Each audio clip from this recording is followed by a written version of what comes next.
Hello, I'm talking to ANN PETTIFOR in sunny Saxmundham. She's a very distinguished political economist, very much dealing with big picture stuff, advises governments, advises organisations. Among much else, in 2000 she co-founded what was called Jubilee 2000, which was a move to cancel the debt of the poorest countries to the rich countries, so-called. She is now a director of prime economics. She foresaw that the crash of 2008 was going to happen.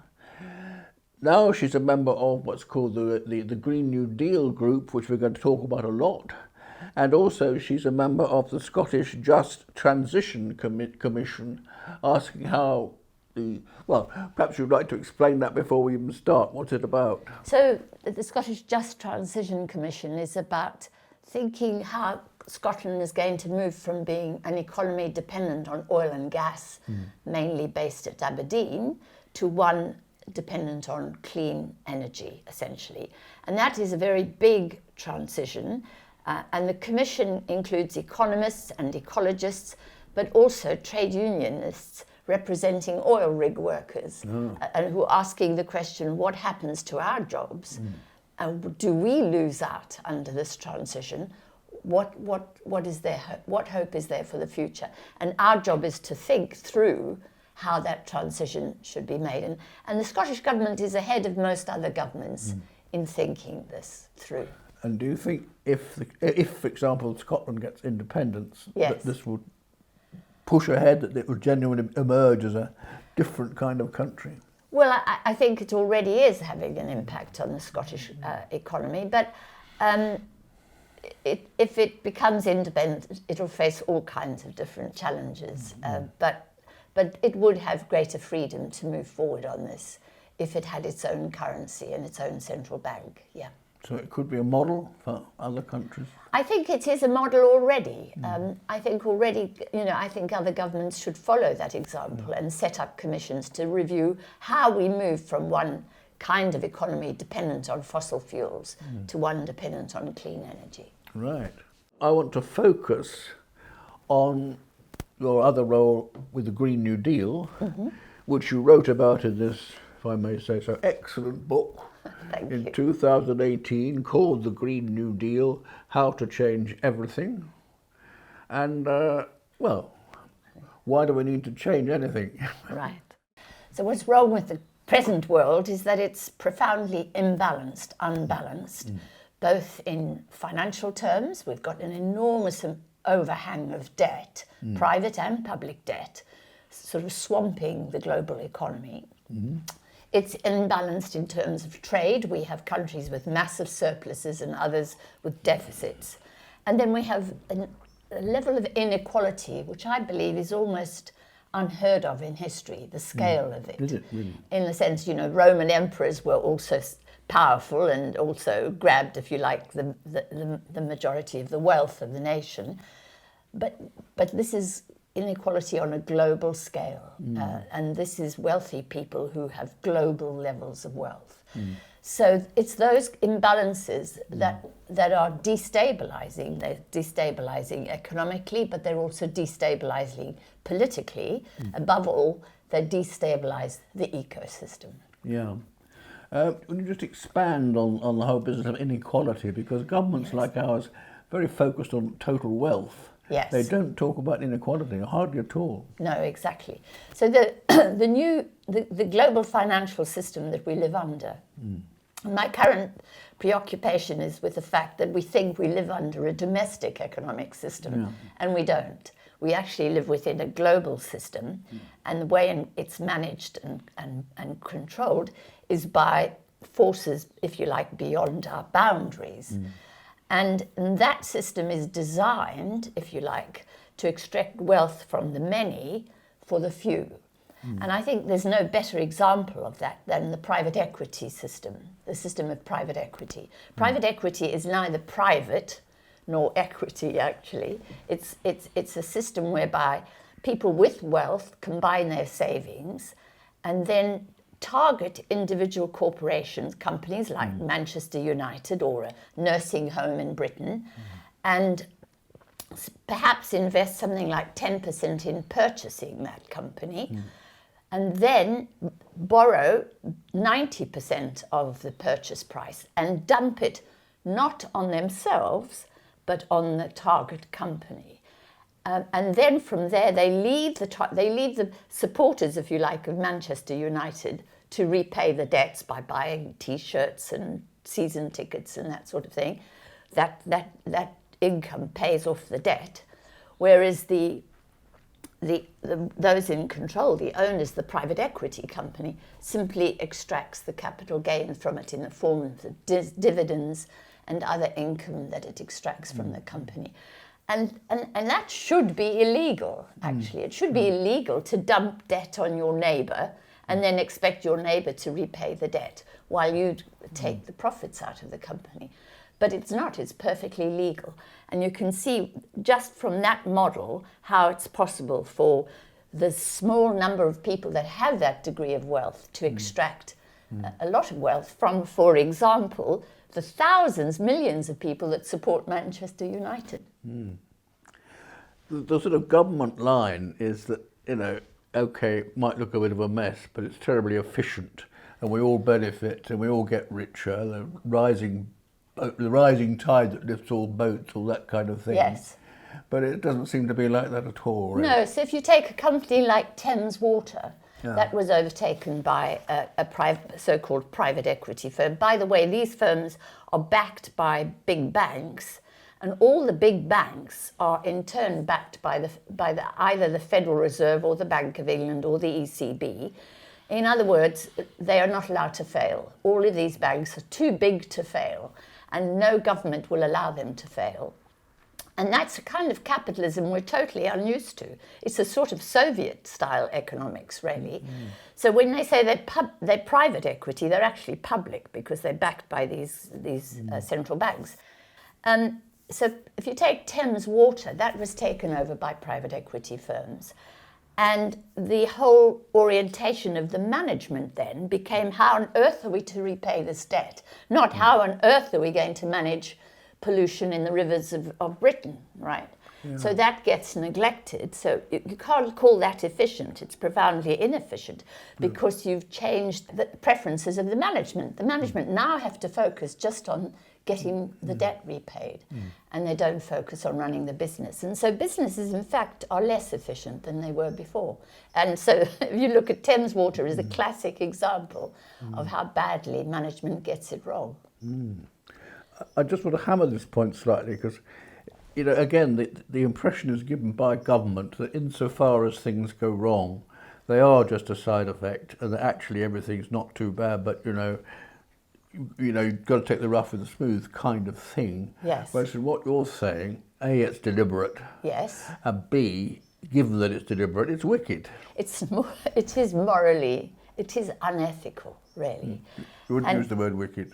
I would use the word evil sometimes, and I use that in relation to the wealth of the platform corporations. When you think of Silicon Valley, the big billionaires of Silicon Valley, if you think of Elon Musk, those people have now got amazing power over the whole of the world. Elon Musk can decide whether or not the Ukrainians can have access to his satellites in order to manage their drones and their communications. And for a moment last year, he withdrew that power and left forces out in the field absolutely abandoned. Now that's an enormous power to be giving to an individual. And what it is about it's about how individuals, and particular billionaires, have usurped, if you like, the role of government. Or if they haven't usurped it, government has handed it to them. We've given away the powers that governments should be exercising. And access to the internet should be something the state provides. It's like, it's part of our infrastructure in the same way as, sanitation is, or electrification is, and we don't. We've given it to private individuals, and they are wallowing in that power, but in my view, abusing that power. And I think that is, sometimes I would call it wrong, but sometimes I'd call it evil. Yeah, exactly. It is amazing that we've allowed evil to prevail It is, yeah. in this world. The other thing is one thing. A lot of people I know, and I'm sure you know, Yes. as it were, blame everything on capitalism in inverted commas. Yes. But from what you're saying, the fault doesn't lie with capitalism per se, but it lies with the misuse, the lack of morality, or what? Yes, I think it's, I personally think that having capitalism as the model for the way in which we should ensure that civilization survives this ecological collapse is foolish. But this isn't capitalism in the sense that we know it, which is we know and are familiar with industrial capitalism. Where someone with money or that acquires wealth or exploits wealth or goes out to Africa or to the country of my birth, South Africa, and extracts the gold and accumulates wealth and then invests it in an industrial project, building a factory, hiring and firing people, and making things. That kind of capitalism is very much yesterday's story. Today's capitalism is highly financialized, and money is made not from making things, but from speculation, from gains. And this particularly applies to food, because food prices now, grain prices, are determined globally, in global markets, which are very heavily influenced by capital markets. So the old days in which the local farmer would fix the price, or here in Britain we'd have a bad harvest and so prices would fall because of supply and demand, those forces no longer predominate. What predominates is the financialization of those markets. And we can talk about that a little bit. Yeah, good. Politicians, like let us say Margaret Thatcher, or let us say like George Osborne, when they talk about the economy in sort of theoretical terms, they tend to talk about what you're calling sort of old-fashioned industrial type capitalism. Yes. They don't talk about what's the reality. Yes, I think that to be an entrepreneur in today's capitalism is extraordinarily difficult because, if you're entrepreneurial here at home and you come up with a bright idea, you're actually competing with global forces. And that can be deeply unfair, really, and it can be really, really hard to do. It's very hard. And so I feel sorry for people who do come up with innovative ideas and want to use that to make a bit of money, and one is not against that. I'm not against private sector activity or entrepreneurship. What I'm against is the kind of imbalances and the unfairness of the way in which the markets work. The markets now work in the interests of, if you like, capital, but not in the interests of ordinary people, and that's a problem. Yeah, sure. I'd like to carry on with this, but I think we should move on. Yes. So I'll get on to the main point, which is to talk about the Green New Deal. Yes. This is Anne's take on the Grand New Deal, book written in 2020? 2018, there we are. Yes. But it's still current, but you're writing another one at this moment. Yes, I am. But could you like to explain the main features of the GND in a few words? So the Green New Deal is based on the New Deal of the 1930s, because we argue that today's conditions are very similar to as they were in the 1930s. The gold standard in those days was a system which again was a financialized form of globalization. It was a system in which Wall Street governed the world economy. Wall Street decided on the exchange rate of the United States dollar, and other countries' exchange rates. They decided on whether or not capital would flow in or out of countries. They decided on something that I regard as hugely important, which was the rate of interest on money. And given that money is a social construct, it's not a commodity, it's a promise to pay, if you like, it's effortless to create. Given that the ease with which we can create money, to charge very high rates of interest on that is, in my view, usurious. Now, there's a word we don't use very anymore, good word. Usury. All the Abrahamic faiths forbid usury, forbid the power of creditors to use their wealth to exploit debtors. And to be fair to the Islamic faith, it is still a big issue in Islam. Having said that, Islamic bankers sometimes get round the thing by charging administrative costs, they're called. But it still stinks in Muslim communities if you're someone who makes money from money. If you're a creditor and you're exploiting the borrower.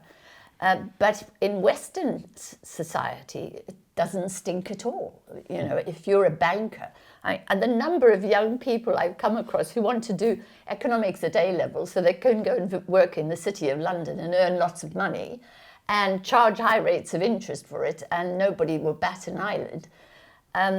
It's really extraordinary. I mean, in a sense, our civilization has been corrupted by this, by money.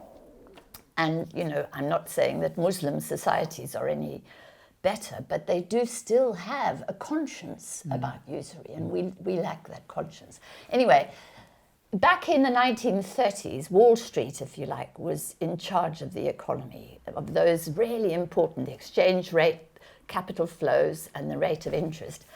And that had caused the 1929 crash and then the following depression.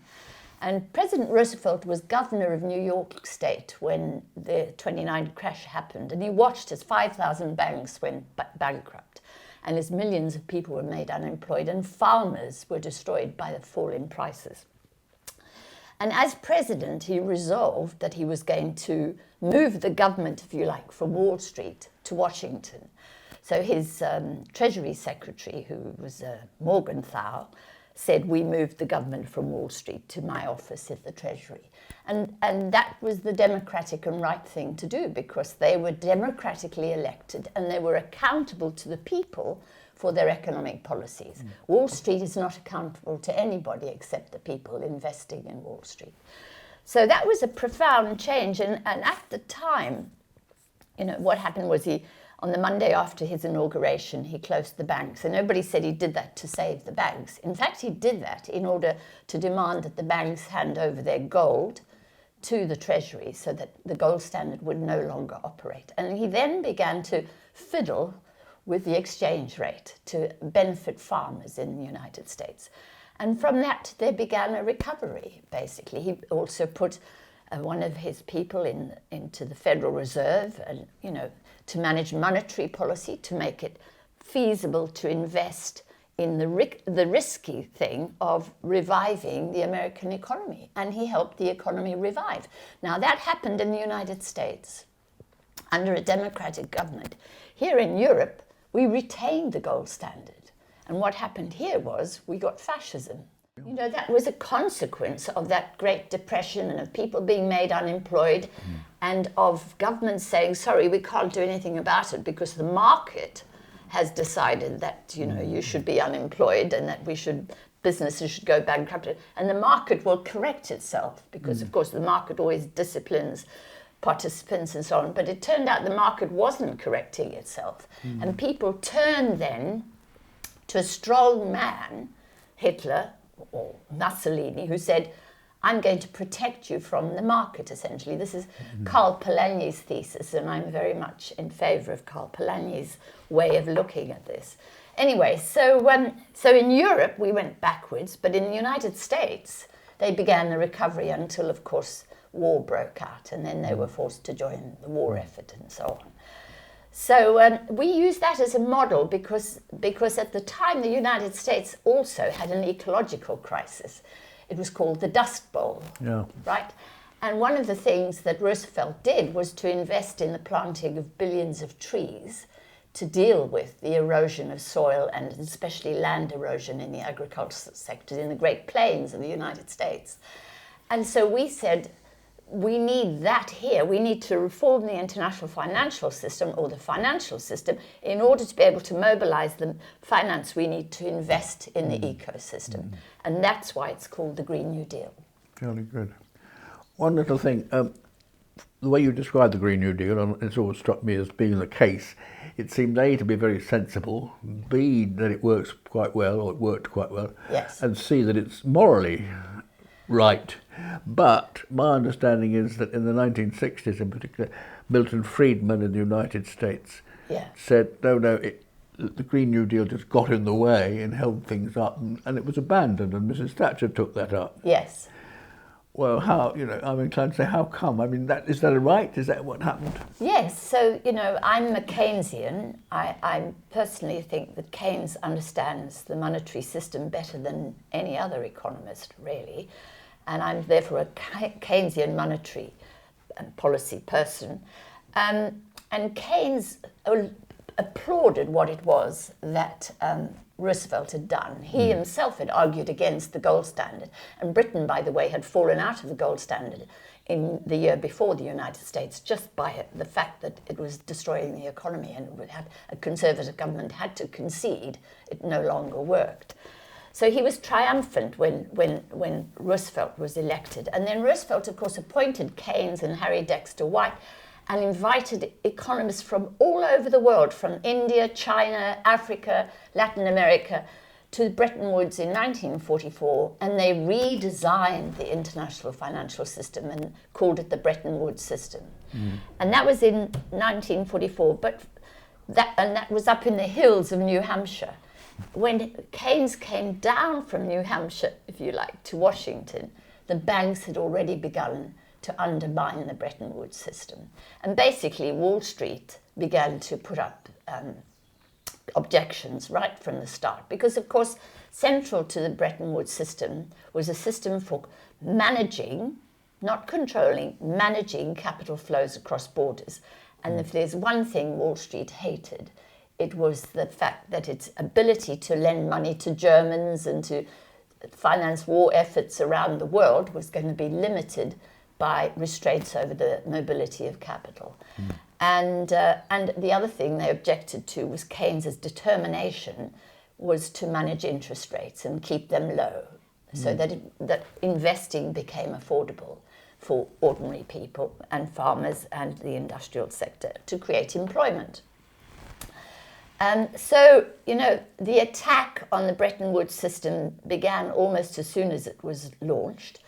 And Keynes had been defeated at Bretton Woods over the question of the world's reserve currency. The dollar, Harry Dexter White insisted that the dollar had to be the world's reserve. And he argued that that was a mistake. We needed instead to have had an independent bank that served, if you like, as a clearinghouse between nations, rather than have one economy be dominant, one currency be dominant. But he lost that argument. And so very quickly after 44, 45, Wall Street began to look for ways to get around the Bretton Woods. And the City of London played a very helpful role in setting up the euro-dollar market and so on. And there's too much detail, I think, but the determination to break a system which was designed to stabilize the global economy and to create employment and generate income for the majority was to be defeated, And Mrs. Thatcher became, one of the, quite late on actually, became one of the flag bearers for that transformation.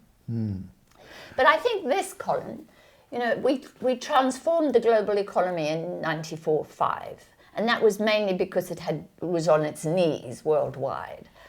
And then Thatcher comes along, and in particular Reagan, and also Nixon. Actually, Nixon is the one that transforms it in 1973, when he unilaterally dismantles Bretton Woods. Then there's another transformation. And my next book is going to be called The Next Great Transformation, right? Because I think we feel it's not possible to transform the economy. But in my lifetime, it's been transformed twice. So I want us to be optimistic about the ability to change things. If Mrs. Thatcher and her crowd could change, and Nixon could change it, well, it can be changed back again. That's very good, very good. But before we get on to your book, which you haven't yet written, we'll come back and do that.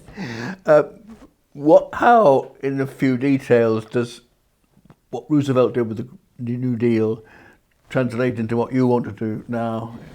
Number one is the management of capital flows across borders. The problem with the economy, the British economy, all economies, is that mainly they're managed offshore. So right now we're living through inflation here in Britain. And that inflation is not caused by what's happening in our country. It's caused by what's happening in global commodity markets. Everyone says it's caused by the war in Ukraine. And that is true, that war triggered worries, anxieties across the world about the flow of oil from Russia, oil and gas, and about the flow of grain from Ukraine. In reality, what happened was the world quickly compensated for the falls in grain supplies and in gas and oil supplies. But at the same time, the price on global markets fixed at the Chicago Mercantile Exchange, which is where commodity market prices are fixed, that was, if you like, amplified by people with loads of money, individuals, banks, institutions, hedge funds, private equity funds, and so on, throwing money at this speculation of what was going to happen to commodity prices. And that fueled the price of both oil and grain. And then that, of course, fed back into our economies, and we got inflation here. And what was so bizarre about what the Bank of England did, it raised interest rates to try and curb that inflation.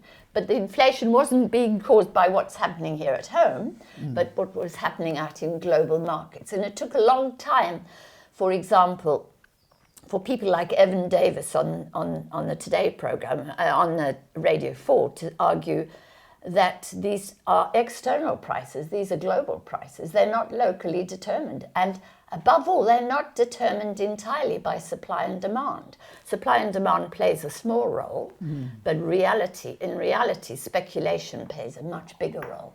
And so, the impact of that global system on us here, on the fact that now there are millions of people suffering the cost of living crisis, losing their homes. There's 172 families every week being evicted from their homes because they can't afford the rents. I mean, that's all a consequence of something happening beyond our borders, if you like. Sure. There's two things that come out of this. The first one, which interests me a lot, is that the whole thing, in the end, depends on the will of a few people, and it's an evil will of a few people. And how conscious are they that their policies are causing this mess? I think they're very conscious, which is why, for example, they're looking for all kinds of ways. They're buying up land in the remotest bit of New Zealand to defend themselves against ecosystem collapse. They're building walls around themselves. You go into these gated communities, and they're trying to put all kinds of other walls around themselves, including, deregulation is part of the way they think they're protecting themselves from government interference, from the fact that they might go to jail for what they do. And we happily go along with deregulation. We think it's a good thing. We don't like government regulations. We think it's much better that the government stays out of things. And the consequence is that these people give themselves protection, from the law and from society's oversight. Yeah. And it's entirely to do with self-interest. It's not to do with the belief that this way you make a better world. Exactly. I mean, one can't attribute good intentions to people who are concerned only with increasing their own personal incomes and their own personal wealth. Right? But having said that, we're all greedy. We all have the capacity to be greedy and selfish, let's face it, which is why we have government. We all have the capacity to drive through those red lights and smash up poor pedestrian crossing the road. We've all got that capacity. But the government puts up the red lights and says you can't do that. The government constrains us the law constrains us. And we need those constraints. So, they're greedy, and they've managed to persuade the state and us that they should remove those constraints on them. We still get constrained. Yeah. We are very heavily constrained here, those of us down below, if you like. But, so, I mean, in a sense, we could blame them as individuals, but I think we have to take responsibility for the kind of social and economic constructions that we have allowed to happen. Sure. I don't want to deviate too much, but and yet I do, because the whole business of morality seems to me to be key, Yeah. and people have been trying to improve the morality of humankind for thousands of years. Yes. Jesus Christ had quite a good go at it. Yes. And the kind of things he said still seem very pertinent. Yes. But nobody's done it. I mean... No, I think I often, I was involved with Jubilee 2000, which is a 2,000-year-old principle, the Jubilee principle. It dates back to the Old Testament. The Judaic faith, the Islamic faith, and the Christian faith all have this principle that we need to periodically correct imbalances, and we need to periodically restore justice, because we know that periodically the thing gets out of balance. So the whole idea of Sabbath is based on the notion that 7 days, every seventh day we should rest. We should rest the land and we should rest labour.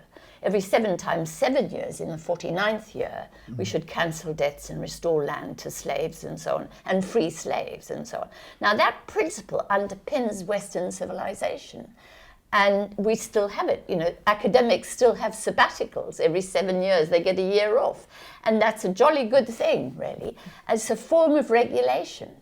But the churches and Christianity in our society has lost its force and its ability to provide the values, if you like, that underpin the regulations. So the fact that we have deregulated means we had to undercut the values too. We had to get rid of the values. We have to, greed is good, said Mrs. Thatcher. And I sometimes wish the churches would play a more assertive role in our society. But they've blown it, in my opinion. One little thing, I wish they hadn't. But the other little thing, big thing, is, okay, to put things right, we've got to put things right at the global level. Yes. Well, okay, what should a government like ours do in order to make that happen? Well, that's the tough part, because that requires international coordination, and that requires international cooperation, as it does, for example, for climate breakdown. And now we have governments that are against international coordination. And Donald Trump was absolutely opposed to it. Our government isn't particularly, we came away from the European Union precisely because we hated to have to coordinate and work with other countries. So we live in a world today in which division and lack of coordination is the sign of the times. It requires leadership, and it requires moral leadership. And to be fair to Roosevelt, that's what he did. He began to bring people together. What I love about the Bretton Woods Conference, and what is not often understood, is that there were African economists at it. It wasn't just, the big white men of Harry Dexter White and John Maynard Keynes. He understood you needed to get lots of people together. And by the way, he refused to allow bankers to attend the Bretton Woods Conference, which was lovely. Nowadays, you can't move anywhere in an economics conference without bankers. So, it requires that. And that requires leadership and vision. And I fear we don't have those leaders anymore. We've bred, if you like, out of deregulation, we've bred these leaders who are in hoc, and I put this crudely, to Wall Street.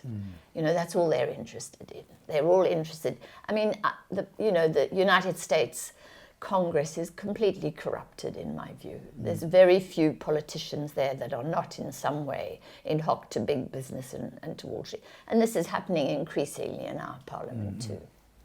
Well, there are, of course, good individuals around. Of course there are. But they don't have power, it seems to me. They don't have power, and they don't have voice, and they don't have space on even our public broadcaster. In quite a big sense, the Green New Deal is, in fact, a kind of modernisation of Roosevelt's New Deal. And if I may sort of put a little bit in parenthetically, it seems to me that we're never going to be properly green until we accept the fundamental principle, moral, metaphysical principle of oneness. And we have to say, fellow creatures are on a par with us. We've got to Absolutely. get us right, we've got to get them right. Although you agree with this, and it's the word green is in there, it doesn't come out strongly in what you've been writing in this book. It's more to do with, say, the NHS than it is to do with, putting it crudely, the rights of elephants or anything like that, which... Yes. Can you expand on that a bit? I must admit to those lacunae, but the point I think I have to bring to the table. I mean, this was the Green New Deal group was a group of environmentalists on the one hand and economists on the other. And we had such a hard time persuading the environmentalists that in order to address the ecosystem crisis, we had to first fix the financial system. And they really didn't get it, and they thought we were being irrelevant. And it was a struggle. I mean, we had a year in which we worked on this report, and we had a struggle to bring these two things together. And I'm not saying we succeed or that I've succeeded. And my book, I'm not an ecologist. I don't really understand enough about it. I don't want to pretend that I do. But what I do know is that for us to restore stability both to the ecosystem but to nature, we need to stop the exploitation of nature by the financial system. We haven't had time to deal with this, Colin, but the rate of interest is the rate of return on investment. And if the interest on investment is high, you have to fish the globe sea. You have to fish the seas of the world. You have to strip the forests of the world. You have to exploit the land in order to repay this exponential rise in the repayment of debts. So for me, there's a great kind of integration of those two things. And you've got to manage this in order to stop, if you like, fishing the seas. Good. And I'm sorry if I'm not sufficiently expert in that, but this is my patch. Yeah, sounds good. The other thing, though, is at the moment there's a lot of NGOs and senior people in what is called environmentalism. Yes. I hate the expression, but there it is. Who have gone overboard, as it were, and now saying, financialisation of nature and what's the other expression, ecosystem services and all that kind of thing. Yes. That to me, that doesn't work either. No, you can't turn nature into a kind of capital which generates returns, and nature does generate returns, but no, you can't financialise it, and you can't use that language to tackle, the fact that we need that nature is our life support system. Indeed. And we have to think of it as that. And in the end, one thing that's come throughout this discussion is a fundamental underlying need for morality, which in turn is a sort of metaphysical concept. Absolutely, and I couldn't agree with that more. And we've lost that. Adam Smith, believed that in the moral sentiments, and we don't talk about that anymore, and that's a great weakness in our economy. Well, thank you very much. Thank you very much, Colin.